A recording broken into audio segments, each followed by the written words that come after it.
Living on the edge of farmland used to mean peace, the occasional deer crossing the property line, and the gentle hum of tractors starting at dawn. That was until last spring, when a new power player rolled into Paradise Hills. Her name was Janet Winters, a polished, sharp-tongued woman in her mid-40s who had recently traded her downtown high-rise for a gated cul-de-sac and a seat as HOA president. To her, our tractors weren't part of the landscape, they were an eyesore, an operational nuisance as she called them, and just like that, the long-standing access road we had used for decades, connecting our main barn to the eastern fields, was suddenly blocked with orange cones and a laminated notice that read, "Private access only." At 62, I'm not new to conflict. I plowed through droughts, equipment failures, even the loss of my father. But this was different. It wasn't a storm or blight. It was a mindset, a belief that newly arrived residents had the right to reshape the land and its people to fit their own image of country living. I've worked this soil for over 40 years, took over from my father just like he took it from his, 3 generations. Our farm has stood here since 1924, when this entire valley was wheat and walnut trees, long before Paradise Hills existed in blueprints, much less brochures. Ironically, when the development first broke ground 2 years ago, the marketing campaign featured us. Our red barn was in their ads. Authentic rural charm, they called it. Their brochures showed a couple sipping wine with our fields in the background, as if we were some rustic prop in their backyard fantasy. At first, we welcomed the new neighbors. Some even came to our farm stand and thanked us for preserving the soul of the region.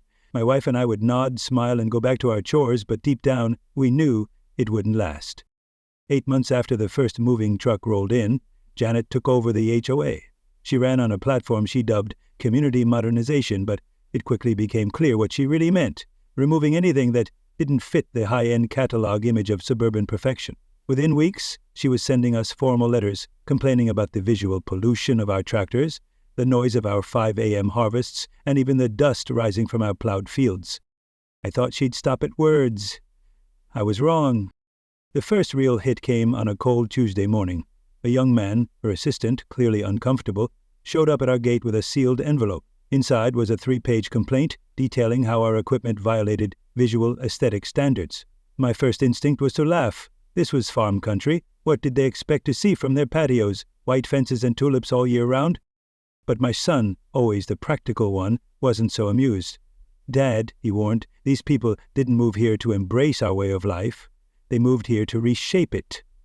He was right, and when I saw the next HOA meeting agenda included a vote to request zoning clarity about agricultural visibility, I knew the gloves were off. I showed up at that meeting expecting a conversation. What I walked into felt more like a courtroom. 20 sets of eyes stared at me like I'd dragged a pig through their marble foyer. At the front, Janet stood beside a projector displaying a slideshow. Slide 1. A zoomed-in photo of my equipment shed. The caption read, "A threat to community standards." That was the moment I realized this wasn't about tractors, it was about control, and I wasn't about to surrender mine. The air in that meeting room felt thick and artificial like a staged courtroom in a soap opera. As I took my seat near the back, the hush was instant, almost rehearsed. It was as if my boots had dragged in not just dirt but every stereotype they'd projected onto me. Backward, outdated, unwelcome.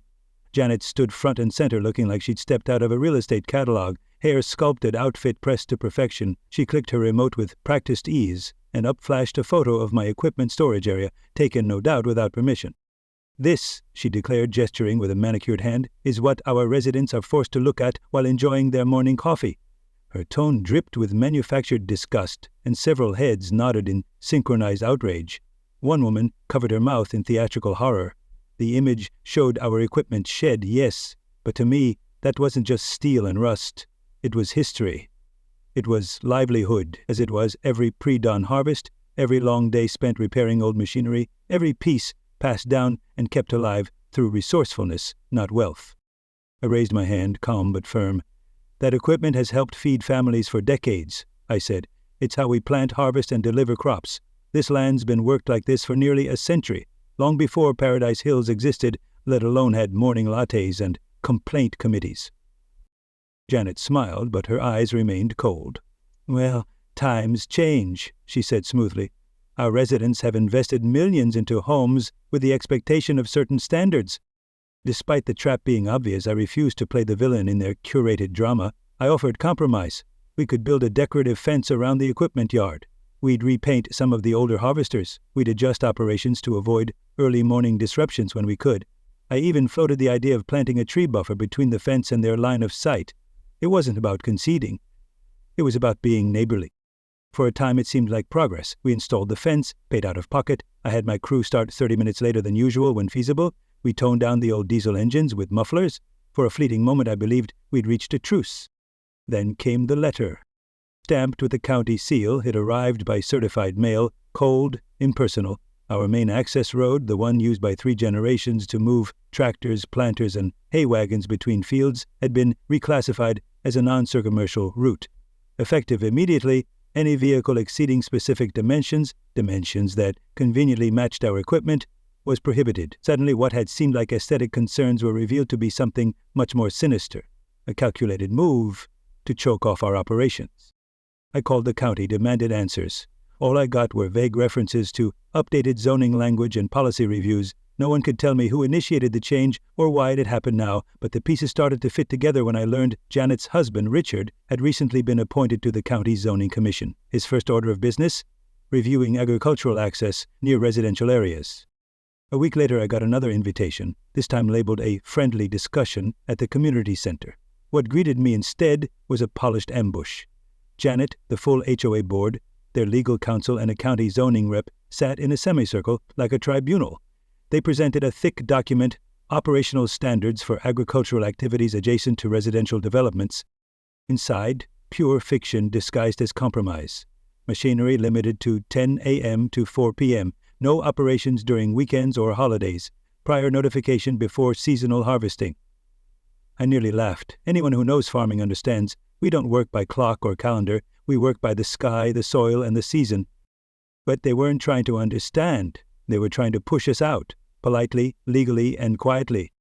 And the weather, not someone's conference call schedule, I said, my voice firmer now, a crack of frustration bleeding through.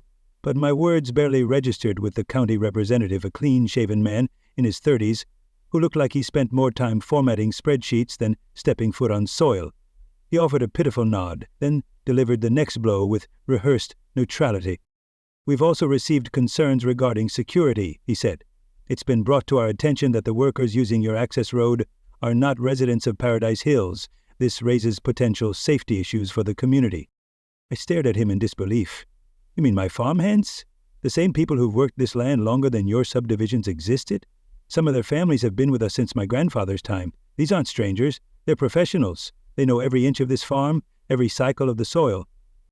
Before I could say more, the HOA attorney cleared his throat like he was about to deliver a final verdict. Additionally, we must consider insurance liability. Non-residential vehicles using roads maintained by HOA dues could expose the community to legal risks. It was then I noticed something off. Every time a crucial point came up, Janet would lock eyes with the county representative, quick, subtle exchanges that suggested this entire meeting was just a performance, a carefully choreographed dance where the outcome had already been decided. That suspicion was confirmed later that evening when Tom, my neighbor and a clerk at the county records office, called me. "Jim," he said, his voice low, "you were right to be suspicious. Janet and that zoning rep, they've met 3 times privately in the last 2 weeks. Not on the books, but the scheduling logs show it." My stomach twisted. This wasn't about concerns or compromise. It was a setup, one designed to erode my ability to farm, piece by bureaucratic piece. The final page of the mediation packet confirmed my fears. It demanded that I submit to a community impact assessment before initiating any seasonal work. Translation? The HOA wanted veto power over when and how I farmed. Not just noise limits or visibility clauses, full-blown operational control. "This is absurd," I said, holding the packet aloft. "My family has farmed here nearly a century. We've never been anything but responsible neighbors. This land fed your county before your gated community was even a concept." Janet's smile never wavered. "Times change," she said coldly. "Paradise Hills represents the future. Perhaps it's time to consider whether traditional farming is still appropriate in this corridor." That was the moment it clicked. This was never about fences, tractors, or early morning noise. This was about pushing us out, slowly, strategically until selling was the only viable option, and with Janet's background in real estate, the plan was crystal clear: eliminate the farm, acquire the land, and expand Paradise Hills. As if to underline that point, a certified letter was waiting for me at home. The county had officially reclassified our access road. Effective immediately, no agricultural equipment could use it. Our only alternatives: cut through our own fields, destroying acres of planted crops, or reroute via public highways miles out of the way. They thought they had me boxed in, but they didn't know me. The final blow came that following Monday. Harvest season was approaching, and we had just days to move our equipment to the eastern fields. At dawn, my foreman Pedro was already banging on the door. "Boss, you've got to come now," he shouted, breathless. "They've blocked the road. All of it." I threw on my boots, grabbed my keys, and followed him. What I saw stopped me cold: thick concrete barriers, like the kind you'd see on highways. Spanning the full width of the access route and bolted to the front was a metal sign, gleaming in the morning light: "No agricultural vehicles per County Ordinance 47.3. This wasn't just a barrier, it was a declaration. And now it was war. Frank, my longtime attorney and the man who'd once helped me navigate a gnarly water rights dispute, called me back within the hour. I was hoping for a loophole or some legal misstep we could leverage, but his tone told me otherwise before he even said a word. "They've done their homework," Frank admitted grimly. "There was a zoning board session last night. Emergency filing, minimal notice, technically legal, though completely against the spirit of due process. Barely a quorum, but enough to pass the reclassification." "How long would it take to challenge this in court?" I asked, though I already suspected the answer. "Months, maybe a year," Frank replied, "and that's if we're lucky." "I don't have months," I said. "I have days. Harvest is around the corner, and if I can't get to my eastern fields, the whole season's shot." Even as we spoke, I caught a flash of silver outside my front window, Janet's Mercedes, crawling past the edge of my property like a shark circling a wounded seal. She slowed just enough for our eyes to meet through the tinted glass, a smirk playing at the corners of her mouth. That brief glance said it all. She knew what she'd done, and she was proud of it. Back inside, my crew had gathered around the kitchen table, waiting for answers I didn't have. These weren't just workers. They were lifeblood. Men like Pedro, whose father had worked beside mine in the 60S. Men like Miguel, our mechanic who kept our aging equipment alive with ingenuity and duct tape. They had families to feed, mortgages to pay. They were counting on me to steer the ship through this storm. Miguel broke the silence. "So, what now, boss? We can't get to half the fields without that road." My son, always thinking 5 steps ahead, hesitated before offering a grim suggestion. "We could carve a new path through the western section," he said, his voice low, "but it would mean losing close to 50 acres of planted crops." That hit hard. 50 acres, gone. The financial blow would be catastrophic, not just for us, but for every paycheck I signed. For the first time in over 4 decades of farming, I felt cornered, outmaneuvered. They had chosen their moment perfectly, striking when we had the least room to fight back, when every lost day would echo in the season's yield. That night, I barely slept. The weight of 3 generations hung heavy in my chest, and the worried faces of my crew haunted every toss and turn. Then, over coffee the next morning, my older brother, Earl, retired, gruff and wise in ways only age can grant, muttered something that shifted everything. "If you can't use your road," he said, stirring his coffee without looking up, "what roads can you legally use?" It hit me like a jolt of electricity. Of course, if they wanted to force us off our traditional route, then we'd just take the roads that they couldn't block. Public roads, roads we pay taxes for, just like anyone else. I picked up the phone and called Frank again. "Tell me about public highways. If we move our equipment that way, are we in the clear?" "As long as you follow traffic laws, use the proper slow-moving vehicle signage, and stay within safety guidelines, absolutely," he confirmed. For the first time in weeks, I felt a flicker of hope. Gathering the crew around the kitchen table, I spread out the county map. "They've blocked our direct path," I said, tracing the route with my finger, "but they forgot something. We can still go the long way, right through the main entrance of Paradise Hills. And down Highway 16. Pedro's eyes lit up. "You mean the same route all those Hogue folks take to get to the city each morning?" "Exactly," I said, a slow grin forming. "And our tractors? They don't go any faster than 25 miles per hour. Miguel, ever the realist, frowned. That route's 3 times longer. We'll burn more fuel. It'll take all day." I leaned back, nodded. "Maybe, but it's legal, and more importantly, it'll make them feel what we've felt for weeks, blocked, delayed, and powerless." The battle wasn't over, but now at least we had a strategy.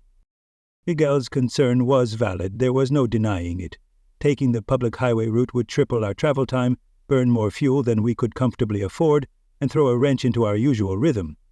It was inefficient, inconvenient, and not without risks. But at that point, it wasn't about what was ideal. It was about survival. If we didn't move that equipment to the eastern fields within the next few days, we'd miss the narrow harvest window and lose tens of thousands of dollars in yield. That route might be long, but it was our only remaining lifeline. And if in the process it happened to snarl the morning commute of a few luxury car owners who decided we no longer belonged here, well, that would just be an unfortunate byproduct of their own short-sighted decisions. We spent the rest of that Monday prepping like it was D-Day. I assigned each crew member a role. Every tractor and combine got new reflective decals and bright orange, slow-moving vehicle triangles. We checked all lights, hazard signals, turn indicators. No detail was too small. If we were going to do this, we were going to do it by the book. Even Earl, who hadn't driven a tractor in over a decade, thanks to arthritis in both knees, insisted on helping. "I'm not missing this," he said with a grin. "I want to see the look on Janet's face when she realizes she backed the wrong horse." We coordinated a schedule that would have made a military strategist proud. The heaviest and slowest equipment would move first, leaving at the crack of dawn to ensure it reached the eastern fields on time. That just so happened to align perfectly with Paradise Hill's peak commuting hour, the golden window when its residents poured out of their gates and onto Highway 16 en route to downtown jobs and yoga studios. As the sun dipped below the tree line, Pedro voiced the question that had been hovering over all of us. What if they try to stop us from using the public roads?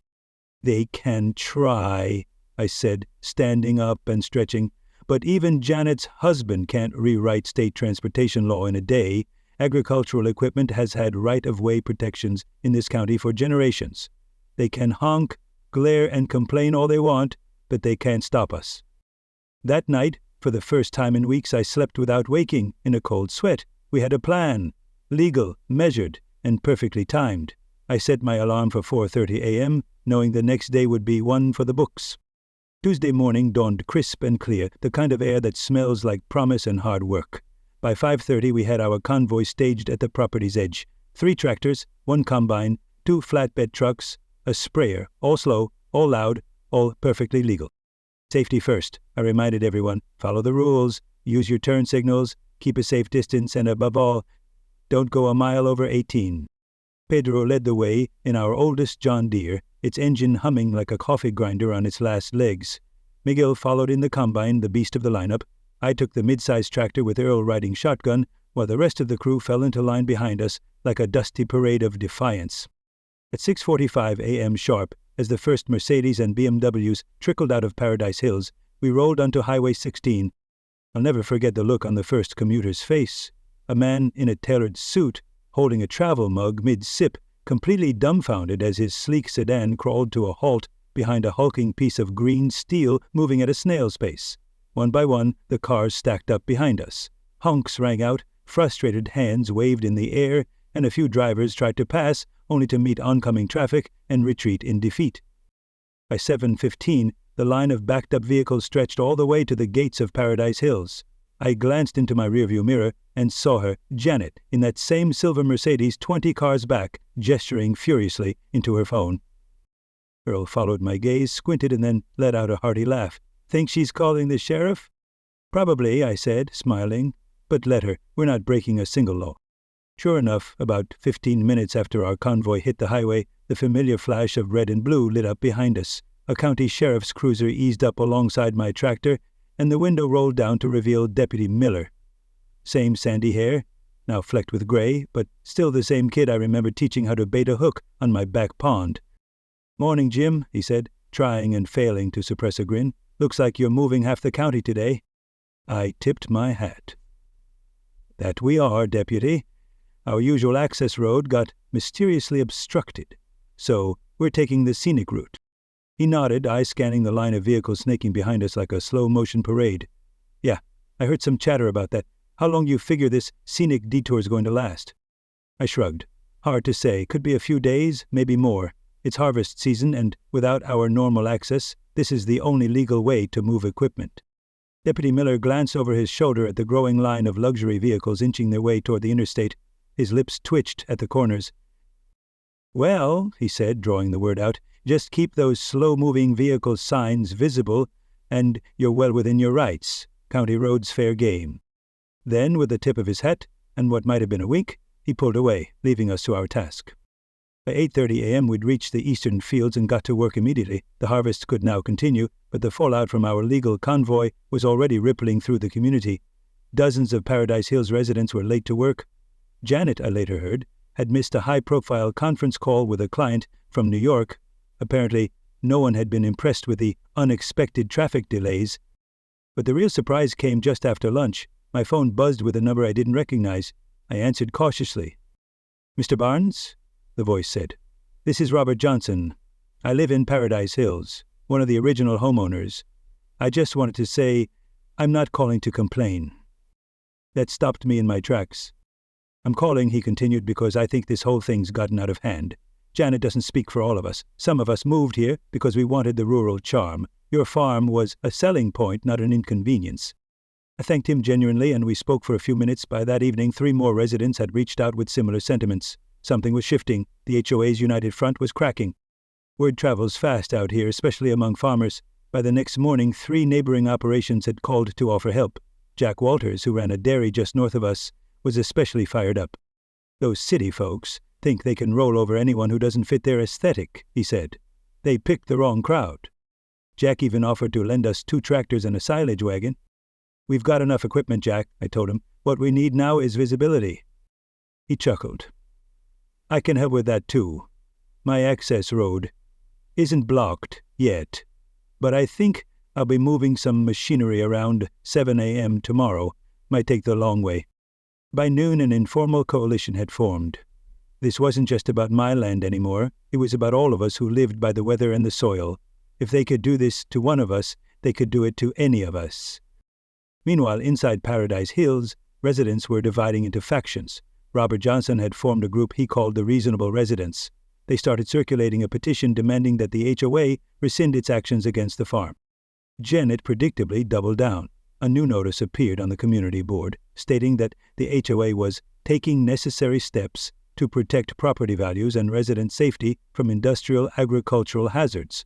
She scheduled an emergency HOA meeting for Friday evening to address the situation. But Thursday morning, right on schedule at 6:45 a.m., our convoy hit the road again. And this time, we wouldn't be alone. This time, when our convoy rolled out at sunrise, we weren't alone, and we made sure the county knew it. Jack's 2 massive tractors joined us from the North Junction, their engines groaning in unison with ours. From the east, Bill Henderson's grain trucks lumbered into formation, wide, slow, and completely compliant with public road regulations. It was an agricultural armada, legal down to the last reflector and painfully gloriously slow. By 7:30 a.m., the line of delayed commuters stretched nearly 3 miles. Highway 16 had become a moving parking lot, with BMWs and Teslas trapped behind clouds of dust and diesel. Local radio picked up on it fast. One morning host called it the Farmer's Filibuster and invited a traffic analyst onto the show. The expert, chuckling, explained that farmers had every legal right to use public roads. Maybe, he added dryly, building million-dollar homes in the middle of active farmland wasn't the smartest planning decision. The host's laughter echoed across the airwaves. By mid-morning, the pressure had reached Janet. She marched straight into the county commissioner's office demanding an emergency ordinance to restrict agricultural vehicles during commuter hours. Commissioner Davis, whose own family had farmed the neighboring county for 5 generations, listened politely, then shut her down. "State law is quite clear," he said, "and frankly, Mrs. Winters, this all could have been avoided if the original access road hadn't been blocked. As I recall, that road worked just fine for nearly a century." Janet left empty-handed, but the damage was already done, just not to us. Her aggressive tactics had sparked something none of us expected: community support. That afternoon, the Paradise Diner, the same place where I'd had Sunday breakfast for 30 years, hung a handmade sign in its window. "We stand with our farmers." The local paper ran an editorial titled "Country versus Control," openly criticizing the HOA's efforts to force rural traditions out of the area. "This isn't progress," the editorial read. "It's cultural erasure dressed in a suit." Even the mayor, who usually avoided controversy like a skunk at a barbecue, made a public statement. "Agricultural heritage and modern development don't have to be enemies. With respect and communication, they can coexist." It was a careful sentence, but we all knew where his sympathies lay. Then came Friday morning, and with it, poetic justice. Our newly expanded convoy chugged along as scheduled, when a sleek black Lexus began weaving in and out of traffic behind us, clearly irritated. The driver attempted to pass us in a no-passing zone twice, before finally managing to pull alongside my tractor, horn blaring, one hand flailing through his open window in frustration. I stayed at my legal 18 miles per hour and gave him a calm, cheerful wave. That's when I recognized him, Martin Reynolds, regional director at the real estate firm where Janet worked, and, more importantly, her direct boss. Later that day, Robert Johnson gave me the full scoop. Reynolds had missed an important virtual meeting with foreign investors because of the backup. When he found out the traffic was caused by a situation orchestrated by his own employee, he was livid. He stormed into the Paradise Hills clubhouse looking for Janet, Robert said. Their shouting match echoed across the pool deck. He said her personal crusade was putting the firm's reputation and bottom line at risk. But even that drama paled in comparison to what came that afternoon. The county newspaper dropped a bombshell. The front page headline read, "Farm Fight Reveals Hidden Development Agenda." The article, written by investigative journalist Sarah Chan, laid everything bare. Documents proved that Paradise Hills Phase 2 had been quietly planned for months, with architectural renderings that extended directly onto our farmland. Even worse, the article included leaked emails between Janet's husband and zoning officials discussing strategies to pressure resistant landowners into selling. They hadn't expected a fight. They'd expected me to fold. But now the whole county knew exactly what they were up to. By the time the evening sun dipped below the tree line, the firestorm had already swept through the county. My phone lit up like a switchboard from the 1,950 calls pouring in from neighbors, fellow farmers, and even residents of Paradise Hills. Some were furious, others were apologetic, most were just stunned. The article had exposed more than a zoning conspiracy. It had pulled back the curtain on Janet's entire scheme. Her veneer of polished professionalism had cracked, and what spilled out shocked people on both sides of the property line. That night, in a desperate attempt to regain control, Janet called for an emergency HOA meeting, but what she expected to be a routine show of force quickly spiraled into something else entirely. According to Robert Johnson, who was in attendance, the atmosphere in the clubhouse was nothing short of combustible. "You told us this was about safety and aesthetics," one resident shouted from the back, his voice sharp with betrayal. "You never said a word about your firm planning to swallow up Jim's land." The room rippled with gasps and mutters. Several original homeowners, mostly retirees who'd moved to Paradise Hills for tranquility, not real estate warfare, voiced their outrage.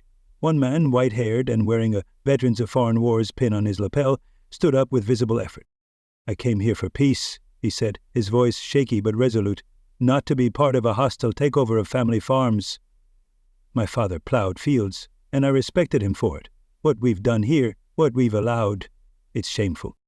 The room went silent.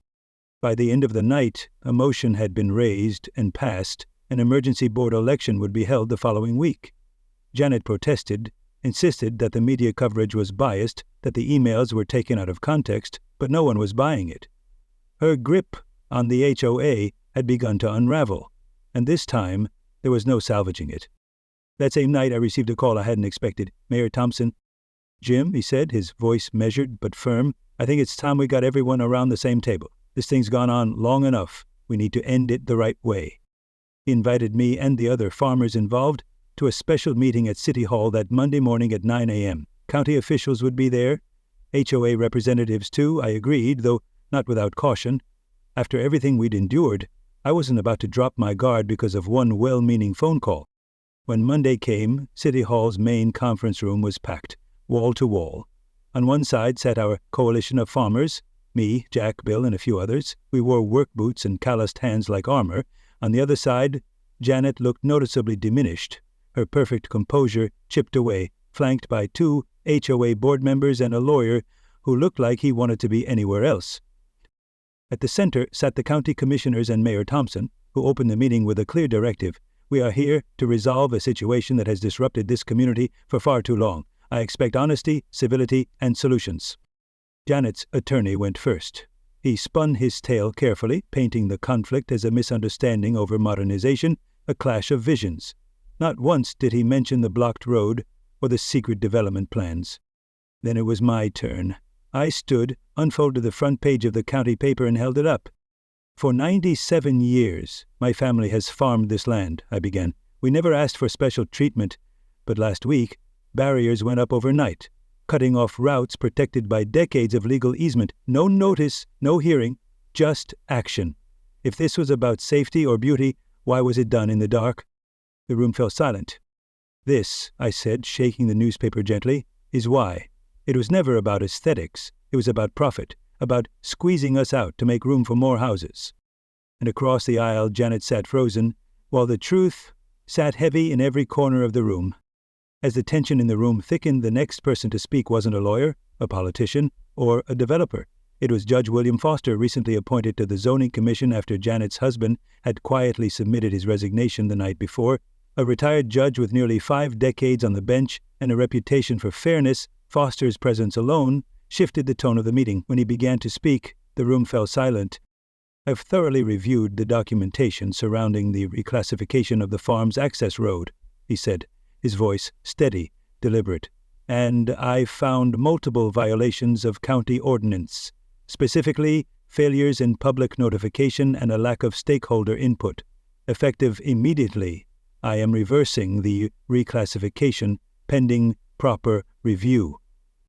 Janet opened her mouth to object, but before she could utter a word, Mayor Thompson leaned forward and cut her off. "Mrs. Winters," he said sternly, "there's mounting evidence that you may have leveraged your public position to further private real estate interests at the direct expense of long-standing members of this community. That's not just inappropriate. It may very well breach our county's anti-corruption statutes."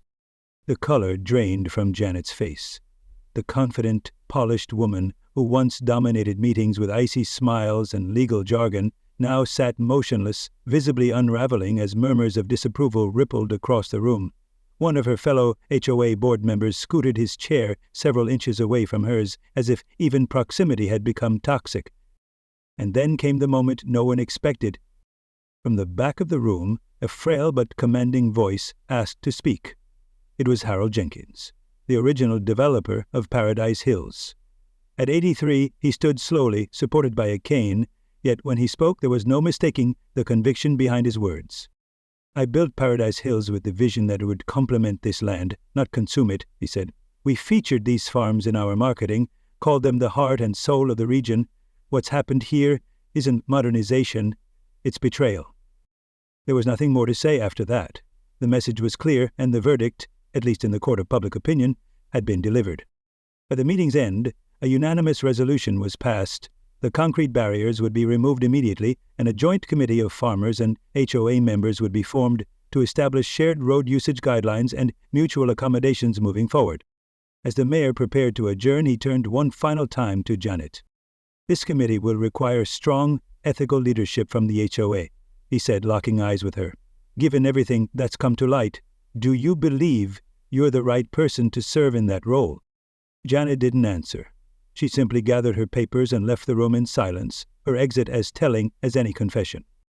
By Tuesday afternoon, the barriers were gone. Our old access road, the same dirt path my grandfather carved out nearly a century ago, was open again. My crew, tough men who rarely showed much emotion, couldn't help but cheer as we moved our equipment back to the fields, the way we were always meant to, directly, efficiently, and without obstruction. Janet officially resigned from the HOA board the following week. Robert Johnson stepped in as interim president and quickly proved to be a thoughtful, fair-minded neighbor. He established quarterly meetings between farmers and HOA members to discuss concerns before they turned into conflicts. It wasn't perfect, but it was progress. The biggest surprise came last month when Paradise Hills launched their first annual Heritage Harvest Festival, complete with hayrides, cider stands, and tours of local farms, mine included. Children who once stared at our combines with fear now waved as they passed, cheering as we demonstrated planting techniques. The same tractors that were once called eyesores had become educational tools. This entire ordeal taught me something powerful. Standing your ground doesn't always mean putting up walls. It can mean building bridges. And sometimes, the slow rumble of a tractor says more than 1,000 angry words ever could. I'll keep farming this land just like my father and grandfather did, but now I do it with a renewed sense of purpose and a quiet appreciation for the power of patience, community, and one very timely convoy. In today's fast-paced world, it's easy to feel powerless when others try to change the rules or push you aside. But this story is a reminder that standing your ground doesn't always mean fighting back with anger. It can mean responding with strategy, unity, and quiet determination. Sometimes the most powerful form of resistance is simply doing what's right, consistently and legally, until the truth can no longer be ignored. So, here's a question for you. Have you ever faced a situation where someone tried to silence or push you out? How did you respond? And what would you do differently today? Let us know in the comments. We'd love to hear your story. And if you enjoy stories where everyday people stand up for what matters, click to follow the channel so you don't miss any of our newest videos. Let's keep these conversations going and build a community that believes in fairness, perseverance, and grit.